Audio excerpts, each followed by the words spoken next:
Bonjour à tous, ici Masao. Donc aujourd'hui, je vais vous montrer quelques parties que j'ai jouées cette semaine.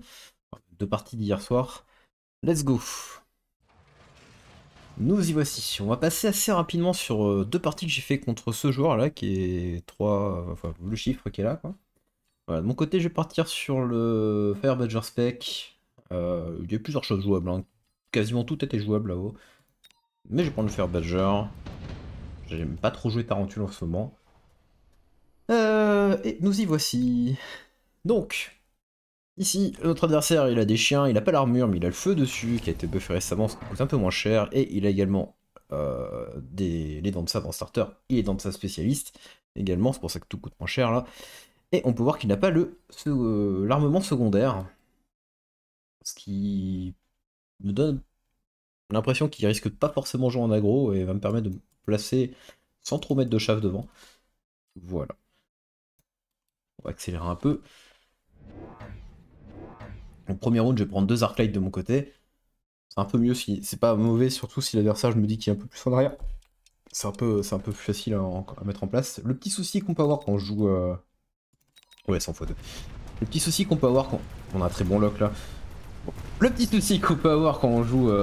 Si on joue un miroir de dents de sabre, quand on joue Arclight et que de l'autre côté il y a chien, c'est que les chiens sont un meilleur chaff face au tir des dents de sable que vos Arclight. Les Arclight vont même pas porter que les dents de sable, les chiens vont passer devant.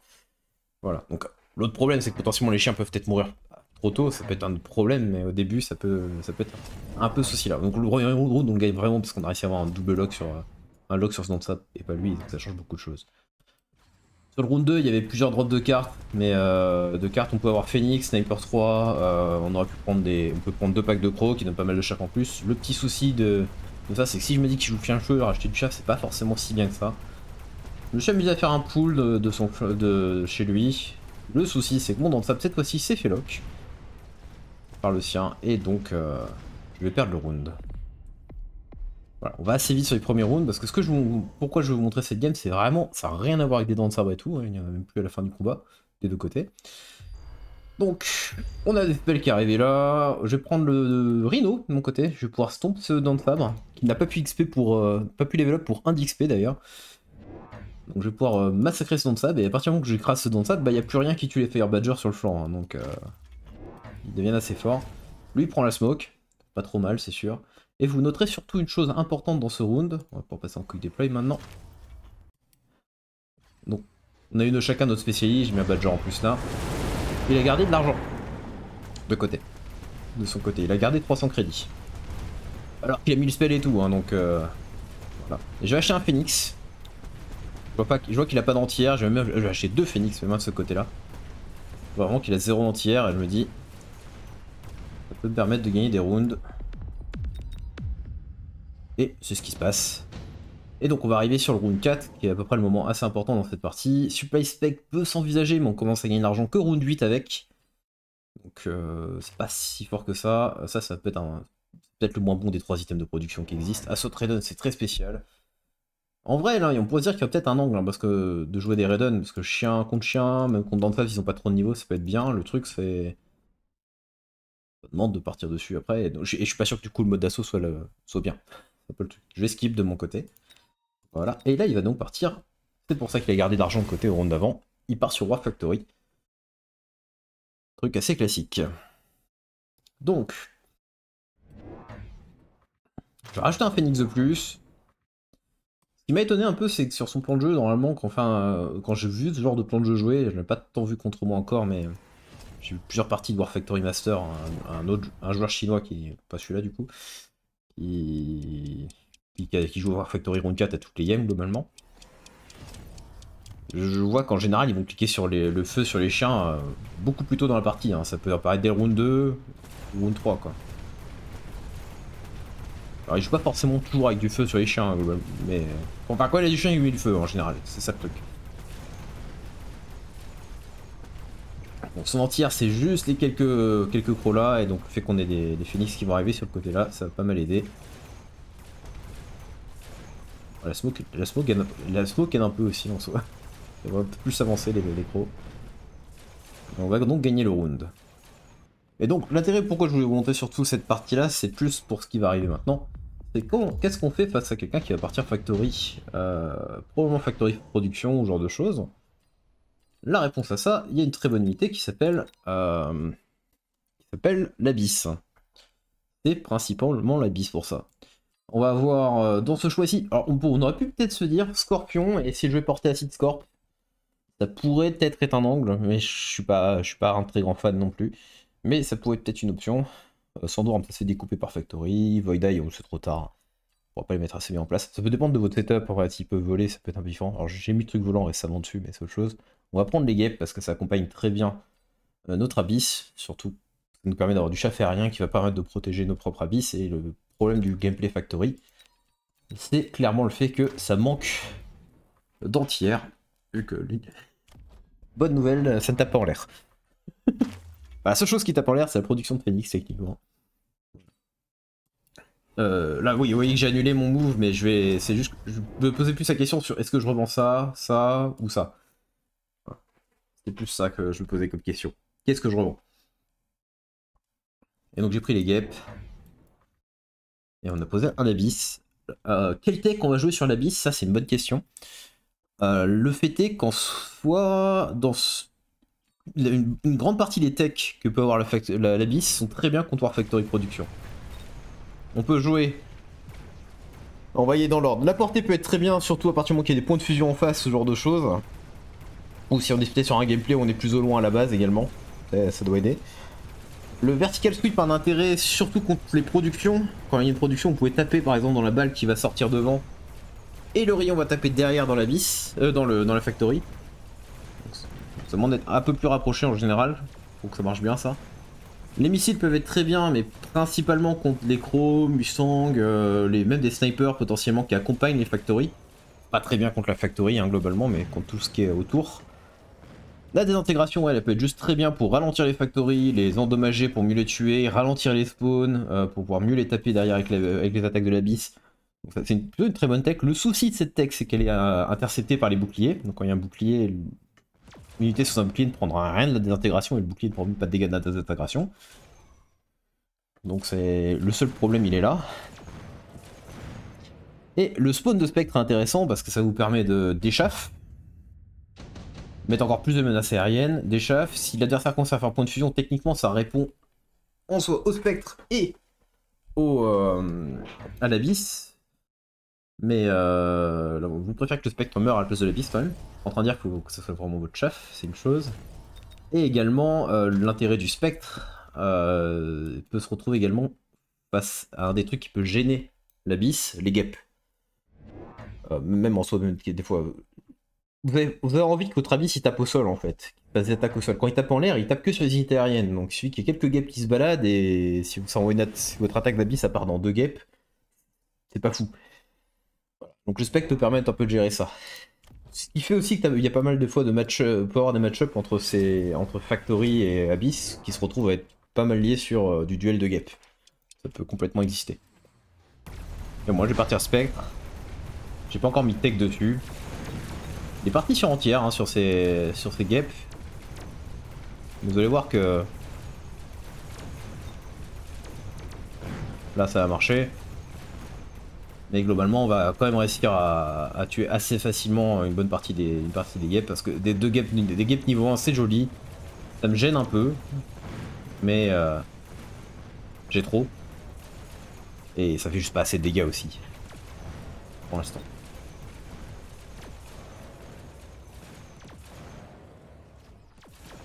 Et vous voyez que l'adversaire, il est pas loin de mourir déjà. Hein. Là, on lui fout 1200 dans le tour. Il descend à 366 points de vie. Et donc on arrive sur ce tour-ci. On a intéressant dans ce tour-là. L'item peut nous intéresser. Intensive training, c'est trop cher. On n'a pas trop intérêt. Redéploiement peut être bien pour potentiellement rebouger un abysse ou un truc comme ça. Et Rhino Assaut pouvait être bien. Mais je veux dire un peu sans plus. Le fait est que j'ai le retour de mon premier Rhino Assaut de la partie. Et je peux genre le mettre ici, au fond, et pouvoir attirer tout le feu là, derrière. Donc le deuxième a moins d'intérêt. C'est un peu ça que j'ai envie de dire. Je sais pas ce qu'il voulait faire avec ce Rhino Assaut là. Il espère peut-être que ça marche sur le spectre, mais il va pas avancer assez vite. Hein. peu le problème. Le retour de la smoke, certes, mais maintenant on joue en l'air de toute façon. Là on a envie de take notre spectre, hein. C'est une raison pourquoi j'avais acheté un spectre. C'est bien de faire le spawn de spectre, mais c'est mieux s'il y a des techs dessus quand même. Voilà, il part sur le contre assez logique hein, normalement face à Bisque, et donc partir point de fusion de son côté. Le seul souci qu'il peut y avoir avec les points de fusion, c'est que ça peut être gêné par les guêpes. Donc d'où l'intérêt encore des guêpes dans le match-up. Hein. On va dire avant. Et voyez, alors, ce que je voulais dire avec le feu là-haut, on a tué pas mal de rampeurs avec ça et on a pas mal délai. Ça a dû nous aider aussi à lock cette factory là.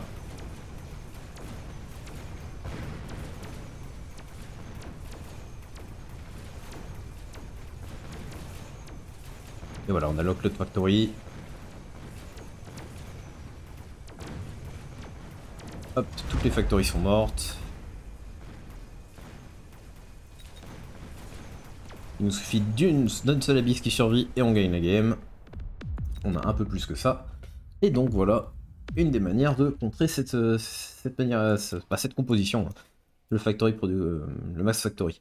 Une chose qu'il aurait pu faire mon adversaire, c'était au lieu de genre poser la troisième factory, de directement faire des vraies transitions, genre partir point de fusion bien plus tôt, ou genre de choses, ou plus commis sur les guêpes, et pas trop poser d'autres factories. Potentiellement une option, j'imagine. Vous avez vu, je suis pas le plus habitué à jouer contre ça. Enfin, surtout à jouer avec. Surtout contre encore, je vois à peu près ce que je dois faire, mais pas trop. Je suis pas quelqu'un qui veut vraiment jouer factory prod. Je vais vous montrer une deuxième partie donc contre le même joueur.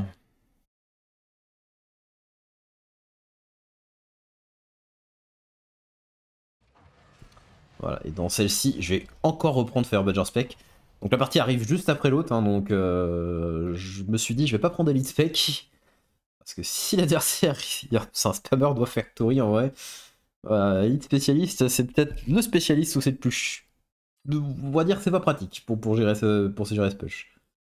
Il y a peut-être moyen d'y arriver avec une sorte de Steel Ball Spectre push ou un truc comme ça, parce que le Spectre est pas trop mauvais contre Factory sinon, mais. Enfin, ça manque de dégâts pour le tuer, mais ça tue tout ce qui peut apparaître et tout, et le fait de le faire apparaître niveau 2, ça peut clairement aider, mais ça dépend de ce qu'il a pour gérer l'aérien du coup. Voilà. Et les Giants spécialistes, donc clairement on se dit, oh, signal d'alarme potentiellement, il y a un monde où il part sur ça. Après il y a des Mustangs et des rampeurs. On va juste regarder un petit truc, vous allez voir, au début je revends une petite tourelle, lui il a revenu une tourelle, et il se place par contre bien plus en avant, il achète 2 Void Eye. Ça m'a un peu plus surpris. En vrai.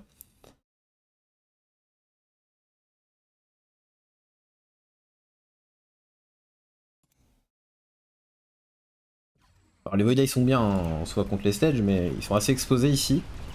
Et il a pas Charshot d'ailleurs, je viens de noter. Mais je suis pas dans sa tête, donc je sais pas s'il avait le plan de jeu dans sa tête directement War Factory ou autre chose. Le truc c'est que s'il a le plan de jeu dans sa tête War Factory, à partir de ce moment-là, c'est pas impossible qu'il l'avait déjà là. Les Void Eye sont peut-être pas si bien que ça. On a encore ce Predon qui est proposé. Bon. Ça peut être bien contre Void Eye, hein, c'est sûr, mais il y a plein de Mustang. En vrai, c'est vachement solide, peut-être. Pas encore jouer avec la carte, hein, je vous avoue, je sais pas trop. Là, j'hésite entre Skip et Intensive Trading. De mon côté. Je me dis aussi qu'il peut peut-être partir Mass Produce Overlord, ce genre de choses, mais bon. On verra. Plus ça qu'autre chose. J'ai pas envie de partir sur l'Overlord. Il y a plein de Mustang déjà. On va revendre le petit muret, cette fois-ci. En deuxième. Comme ça, je peux mettre un vrai pack de chaff afin d'éviter les missiles et pouvoir avoir un bon arclette aussi au milieu. Et en vrai, ça ne m'empêchait pas d'avoir les 3 déploiements que je vais faire dans mon tour. Par rapport à revendre la tourelle qui fait son boulot, tour-ci. Il y a un petit rampeur là. La tourelle l'a enlevé. Alors je pense que j'ai gagné le round même si il n'y a pas la tourelle. Le fait qu'elle soit juste niveau 2, ça aide. Dans les drops d'unité ici, on a plusieurs options. On peut envisager Phantom Ray Armure, c'est une option qu'on peut toujours considérer contre Mustang, hein, clairement. Le seul souci ici, c'est que si on fait ça, on n'est que round 3, ça coûte 250 la tech, et sans la tech, c'est un peu juste envoyer des unités fidèles les Mustangs plus qu'autre chose. Alors, ça prend un peu de temps à les tuer, mais bon. Ouais, si bien que ça. Et puis ça coûte 150 crédits en plus là, donc bon, il y a 250 à la revente globalement si on faisait le calcul, là aussi. Là il y a 300 à la revente, et là il y a 250 à la revente. Mais bon, revendre 3 packs de chaff, plus ou moins, non. Cependant, je peux envisager les chiens, par exemple en mettre un pour gérer le rampeur qui est là, qui vient de revendre directement. En mettre un par exemple ici, devant les Mustangs. Je mets un rampeur d'ailleurs, juste pour le gêner par rapport à ça. Ça aurait pu être une option. Le seul truc, c'est que c'est un peu... Se diversifier. C'est encore... C'est une diversité. C'est pas inutile en termes d'unités où je peux les placer. Le truc, c'est qu'en soi, je peux exactement faire la même chose en disant je mets un Arclight là, je mets un Arclight là, et vous voyez, je peux interchanger les chiens et les Arclights, ce serait pareil. Et en ça, je sais qu'une fois que je vais tech les Arclights, bah, je techrai tout d'un coup. C'est plus rentable là-dessus. Tarentule, on pourrait à peu près faire les mêmes choses. Hein. Tarentule par là, mais pareil. Et en fait, si on va plutôt réfléchir sur. En plus, j'ai un Fire Badger que je récupère dans le tour. Donc ça fait plein d'options de chef différentes. C'est joli. On va plutôt corriger les problèmes de ma composition actuellement, c'est-à-dire je manque d'entières. Voilà l'entière que j'ai, hein, c'est 3 packs de crocs, mais bon, peut-être pas considérer les 2 premiers, hein, donc on peut juste celui-là. Et j'ai pas beaucoup de dégâts. Il y a certes pas grand-chose à tuer non plus actuellement qui est solide en face, mais j'ai pas de dégâts. Donc je vais partir sur le Phoenix plutôt. Pour cette raison. Voilà, voilà. Alors, je vais mettre le Badger ici dans le premier temps. Mais au final, je vais le mettre là-haut. Je vais mettre un Arclight ici. Et on va mettre la portée. J'aurais pu mettre armure également. Ça aurait même été techniquement plus fort, je pense, sur le tour de mettre armure. Mais bon, imaginons qu'il prenait le Phoenix 2 de son côté. C'est peut-être moins sûr que ce soit le cas. Il n'y a pas grand chose à dire sur ce round, à part qu'il y a un truc que j'ai pas oublié de préciser. Mon adversaire a gardé 200 crédits de côté. Mon adversaire a gardé 200 crédits de côté. Que va-t-il faire? Quelle surprise. Bon, j'ai un petit truc à noter dans ça sur ce moment-là. Je pense que là, mon adversaire il doit pas trop aimer voir sa carte Super Supply arriver. Parce que moi je peux cliquer dessus, lui il peut pas vraiment. S'il veut continuer dans son plan de jeu, là ce tour-ci il a envie d'unlock War Factory. Donc les Giant Spec, donc ça lui coûte 150 crédits. Et de payer 800 pour poser War Factory. Il lui reste du coup 50 crédits. Donc s'il skip les cartes là, il aura 100 crédits, il peut acheter un autre pack de chaff.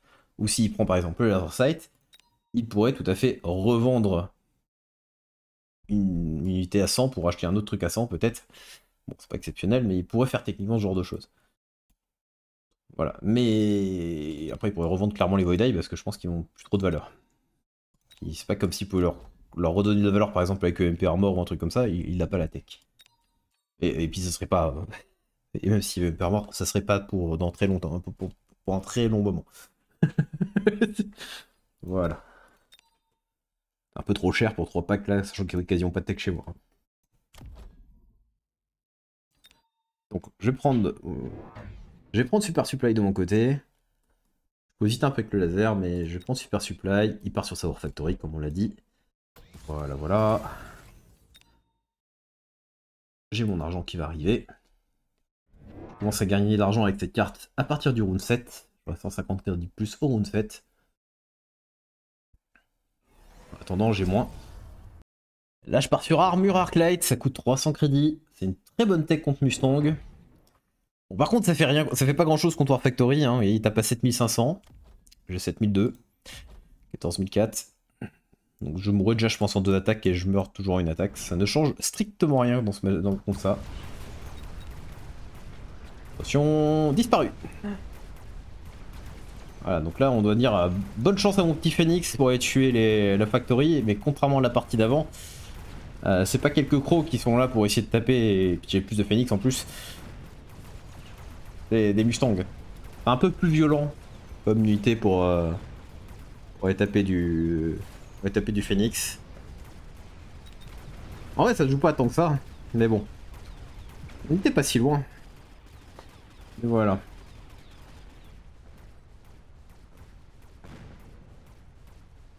Voilà. Allez plus vite. Non, non, y a pas des... Désolé de vous le spoil, là, y a pas d'héros Arclight qui tue une Factory. Hein. Voilà. Non. Choix de carte ici encore une fois. Alors, photo émission, bien, mais pas si bien que ça. J'ai besoin d'argent pour pouvoir mettre en place ma réponse, surtout. Un peu ça. Efficient like Manufacturing, même Rune 5, c'est une très bonne carte, hein, au cas où. Ça peut être une très bonne carte. Rune 5, 6, vous êtes en train de rembourser la carte. Rune 7, vous pouvez gagner jusqu'à 100 crédits avec, si vous faites 3 unités par tour, hein, globalement. Donc c'est une des cartes qui se rentabilise le plus rapidement en termes de thunes du jeu. C'est la meilleure carte d'économie du jeu, techniquement parlant. Le seul petit souci, c'est que ça fait que vous n'avez pas trop envie de faire des géants.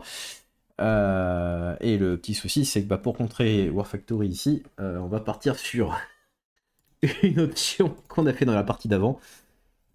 C'est-à-dire, je vais partir sur... Bien, comment ça s'appelle? Abyss, de mon côté. Donc on va skip hein, les cartes. Et rien à voir dedans. On part sur Abyss.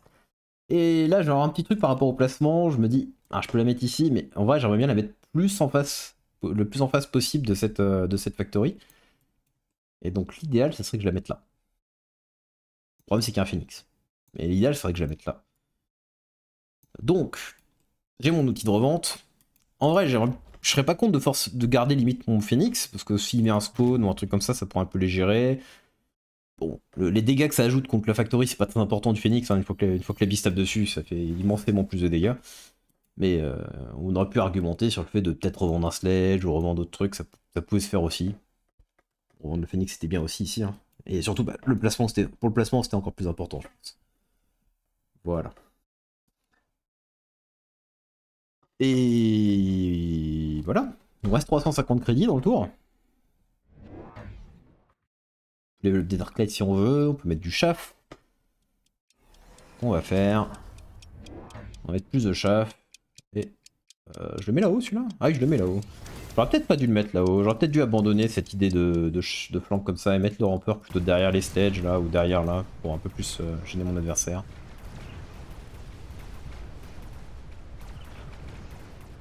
Voilà. Bon après ça, en vrai ça gêne pas mal. Il y a quand même des Mustangs qui tapent derrière encore là. Non, en vrai c'est pas trop mal. Donc les Mustangs contre la Factory, on va pour le match-up en question. Les Mustangs avec des niveaux et anti-air peuvent clairement tuer des abysses, hein, c'est pas impossible. Hein. Bon, le souci c'est que l'abysse s'il commence à gagner des niveaux, ça devient de plus en plus compliqué pour les Mustangs. Et surtout il y a une tech sur l'abysse qui rend la chose plus compliquée en fin de combat. Enfin, tout début de combat ça va encore, hein, si vous voulez qu'instant, mais là, ça va au tout début, mais après c'est un peu compliqué. Cette tech, c'est celle dont je parlais vite fait un peu dans la partie d'avant, mais que j'ai pas faite, c'est le Swarm Missile. Le missile très bien contre tout ce qui va être Mustang. Des unités pas très solides qui ne bougent pas beaucoup, sinon on peut noter ces petits Void là c'est ok, ces chiens là c'est ok. Des crocs globalement, les snipers ça peut être ok aussi contre, même si des fois c'est plus pour la fin de combat encore une fois, parce que s'il n'y a qu'un seul missile qui va toucher un sniper, il va pas mourir. Et en fin de combat, des fois, vous envoyez il y a plus tant de cibles que ça, il y a 10 missiles qui partent sur un sniper et il dégage. Il n'y a pas besoin de 10, hein, je pense, mais. Voilà. Sur ce tour-ci, en vrai, Fortified Darklight, j'ai même pas remarqué que la carte était là. Je pense pas que ça change grand-chose. J'ai pas tant besoin que ça de la porter, donc en vrai, ça aurait pu être une option pour tanker. Le truc, c'est que j'ai besoin d'argent. Young Blast est gênant dans ce tour. J'imagine. Je peux faire un très bon Young Blast de mon côté, hein, c'est pas impossible, mais. Young Blast peut gêner dans ce tour. Mais ce que j'ai envie de faire dans le tour, c'est de mettre les missiles sur mes abysses et j'ai envie de level up mon abysse. Voilà ce que j'ai envie de faire dans le tour. Ça coûte très cher. Et j'ai pas l'argent pour. Et là, je viens de poser un abysse, il me reste 600 crédits, il faut 400 pour le level up et il faut 500 pour la tech. À un moment, je me suis dit, ah, ça coûte moins cher de faire spawn de spec, donc peut-être que je peux faire spawn de spec, mais à la place des missiles. En même temps, si je mets les specs sans tech, c'est juste des cibles pour les Mustangs, c'est pas bien. Il me faut les missiles pour menacer les Mustangs en fait. C'est un peu ça. Donc c'est pour ça que je vais emprunter ce tour-ci. J'emprunte Rune 6 ici pour pouvoir avoir vraiment ce spike de dégâts là. Petite chose à noter, donc il part sur Gep. Ce qui empêche un peu mon abysse ici, qu'on peut le voir, de taper la factory. Hein. Elle est bloquée à taper sur des trucs autres. Un peu gênant. Mais globalement, on s'en sort pas trop mal. Grâce aux missiles, en fait, les Mustangs deviennent plus trop un souci. Il n'y a plus de Mustangs, voilà. Tous les Mustangs sont morts, j'ai quasiment jamais réellement tapé dedans, mais maintenant ils sont tous morts grâce aux missiles. Et donc là, il reste plus que quelques guêpes qui doivent tuer des... abysses, mais c'est un peu compliqué. Bam, victoire du round. Un peu comme la partie d'avant, du coup il faut réussir à trouver une option pour mieux gérer les guêpes. Qu'est-ce qu'on peut faire? Spawn de spectres, c'est clairement une option. Et également, l'autre option serait de partir sur nos propres guêpes et faire des guêpes entières, hein, sinon ça peut être un truc. Maintenant, vu qu'il y a plein de Mustangs en face, je suis moyen fan de ça, et notre déchaff est pas si exceptionnel que ça si nos arclaides se retrouvent bloqués à certains endroits. Le spectre aussi nous améliore notre déchaff, et permet un peu mieux également de gérer potentiellement... Dans la partie d'avant, il n'avait pas pu cliquer sur Mec Divbal, mon adversaire il n'a pas eu le temps. C'est un peu une erreur, hein, globalement de sa part. Ça peut me permettre aussi un peu de mieux gérer le Mec Div des balles, par exemple, d'avoir des spectres. Et même un peu, si on commence à avoir des spectres, par exemple niveau 2, avec portée 8 canons, ou portée des gènes, ça peut même nous offrir ça peut même avoir les dégâts suffisants pour tuer des balles de niveau inférieur globalement. Assez bien, de manière assez efficace. Donc ce tour-ci, le jeu nous propose d'avoir directement des spectres. On a besoin que d'un seul, hein, mais il nous en offre deux. Bon, on va accepter, hein. Pourquoi pas. Pour mon adversaire, je pense que farcir entière, c'est peut-être un des trucs qui me fait le plus peur, en vrai. Mais ouais, je pense que farcir entière, c'est peut-être ce qui me fait le plus peur, ici. Mais il va pas partir sur ça, il va prendre l'Overlord, enfin, il va revendre son unité de son côté, parce qu'ils prennent Overlord ou Farseer, les deux valaient 500 crédits à la revente.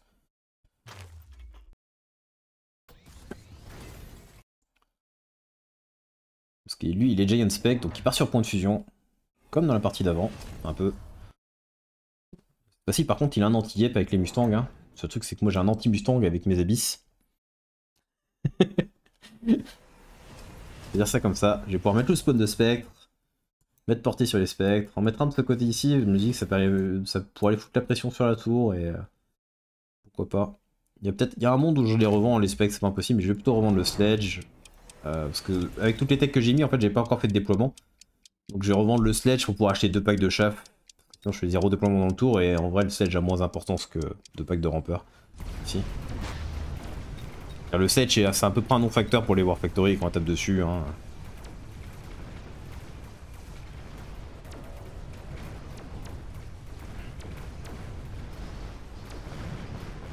Voilà, regardez les Mustangs, ils vont tous commencer un peu à...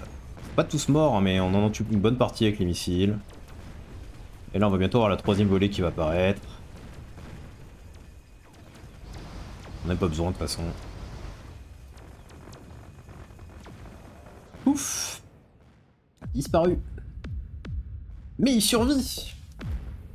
Aïe aïe. Il était tellement proche du létal. Rhino Assaut, seule carte qui est importante ici, vraiment à faire attention. Je vois qu'il y a moyen que je prenne la tour. C'est ce que je me dis ici. Par contre, je regarde chez moi, en soi, je vois que j'ai pas grand chose pour me protéger contre non plus. J'ai de quoi le ralentir, mais j'ai pas vraiment de quoi me protéger contre. Je vais chercher à faire un Rhino pour être tué en stomp ce spectre. Alors si je clique sur le bouton level up, ça marchera pas, hein, du coup j'ai trop de points de vie. On va du coup mettre un autre abyss face à une factory. Il est mis assez avancé, hein, dans cette ici en plus, elle est assez avancée, il va vraiment pas protéger. Donc on va clairement pouvoir l'exploiter. Alors, il pré-shot un peu en se mettant en point de fusion, hein, ce qui va lui permettre de gérer le spectre ici, hein, dans l'idée, mais également d'essayer de se protéger d'un play chez moi. Le problème c'est qu'il n'y a pas de chafflier là. Si on remarque ici, sur le côté droit, il n'y a pas de chafflier.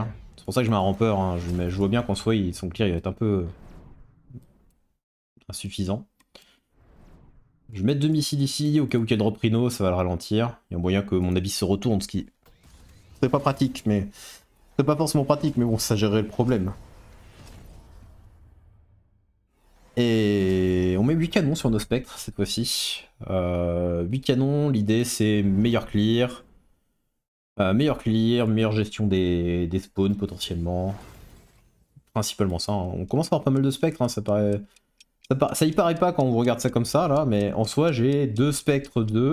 Enfin, je pourrais avoir un niveau 3 hein, si j'ai level up là, mais je vais pas le level up, c'est trop cher ici. J'ai 2 spectres 2. Ah bah si, il reste niveau 1. Je peux pas level up. Mais du coup il force son truc. Je bouge pas. Donc 2 spectres 2, 3 spectres 1 quand même sur mon terrain. On commence à faire beaucoup de spectres. Et on lock très facilement, donc on arrive facilement à lock celle-ci. On a un meilleur déchef que mon adversaire. Hein. En headbutt comme ça, des spectres, c'est vraiment le meilleur déchef l'un des meilleurs déchefs. Enfin, c'est le meilleur déchef du jeu. Et donc, tout se passe bien. On a réussi à prendre la tour ici avec le Rhino, hein, mais en soi, est-ce que ça avait beaucoup d'importance? Pas vraiment. On était déjà gagné 100. Peut-être qu'on a perdu un spectre ou deux de plus, mais grand max. Ouais, c'est un massacre ce dernier tour. C'est juste un énorme massacre. Voilà. Palmarès de ce dernier tour, voilà l'unité qui a fait le plus de dégâts. Hein. Une War Factory à 17 800 de dégâts. Parce que je crois qu'il l'a peut-être tapé dans Starklight là. Ou celui-là, peut-être. Peut-être, voilà. Ça, non, peut-être probablement pas celui-là. Voilà. Il y a peut-être cet Starklight là qui est mort, quoi. Ou si peut-être c'est peut-être qu'il a tué les 2 packs de rampeurs là. En vrai, 2 packs de rampeurs, ça commence à être pas loin de ça en termes de points de vie. Ouais, non, voilà. C'est à peu près le palmarès Voilà, comme je dis, c'est un stomp à la fin. Donc voilà, alors, si vous voulez jouer contre Abyss, contre War Factory, une des meilleures options c'est de jouer Abyss. Les trucs qu'il faut faire attention après c'est l'ordre des techs. Vous voyez que le spawn de Spectre est vraiment très bon, il n'y a pas de souci là-dessus, mais ça porte pas votre positionnement. Plus vous êtes au loin, si vous avez un positionnement qui était au loin et que lui aussi il se met avec ses Factory au loin, les Spectres ça peut être joué, mais c'est moins fort. Là où c'est plus fort c'est quand vous êtes assez rapproché de votre adversaire. Plus vous êtes proche de votre adversaire, plus Spectre est fort. C'est globalement ça qu'il faut se dire. Si vous avez clear suffisant, vous n'avez peut-être pas forcément besoin. Portée peut être bien, surtout qu'on est plus au loin ou quand on est... Voilà. En gros, vous cherchez pas forcément... Dans l'idéal, vous cherchez à vous avancer un peu plus avec les abysses. Portée est une tech jouable, hein, mais c'est pas une tech que vous avez vraiment envie de cliquer rapidement dessus. C'est un peu le truc. Dégène, la désintégration, qui fait la grosse explosion violette, est pas trop mal. C'est vraiment pas mal, va permettre de ralentir va ralentir les spawns, va ralentir l'armée adverse globalement. Ce qui va permettre un peu mieux, des fois, aligner vos attaques pour l'abysse et également réduire au fur et à mesure un peu les points de vie de l'abysse, des factories, et ils vont mourir de pas grand chose du coup au bout d'un moment. Le seul problème, c'est que ça peut se faire contrer par les boucliers.